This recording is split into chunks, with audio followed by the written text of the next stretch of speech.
প্রিয় দর্শক, আমিও আমার সকল ব্যাংক স্টেটমেন্ট আপনাদের সাথে শেয়ার করতে যাচ্ছি। আমার ৩টা আলাদা, আলাদা ব্যাংকে ৩টা অ্যাকাউন্ট রয়েছে। আমার ১ম অ্যাকাউন্টটা হচ্ছে সোনালী ব্যাংকে।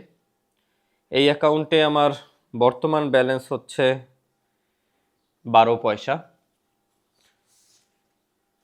আমার দ্বিতীয় অ্যাকাউন্টটা হচ্ছে রূপালী ব্যাংকে। এটাই আমার মেইন অ্যাকাউন্ট। আমার সবথেকে বেশি অর্থ এই অ্যাকাউন্টে রয়েছে বা আমার সবথেকে বেশি লেনদেন এই অ্যাকাউন্ট দ্বারাই হয়। এই অ্যাকাউন্টে আমার বর্তমান ব্যালেন্স হচ্ছে ২,৭১,১০৫ পয়সা। আমি আবারও বলছি ২,৭১,১০৫ পয়সা।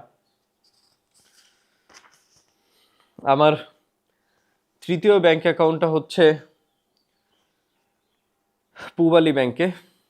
এই অ্যাকাউন্টটা আমি দীর্ঘদিন ধরে ব্যবহার করি না, তাই অ্যাকাউন্টে থাকা সকল টাকা উঠিয়ে আমি অ্যাকাউন্টটা ক্লোজ করতে ব্যাংকে গিয়েছিলাম।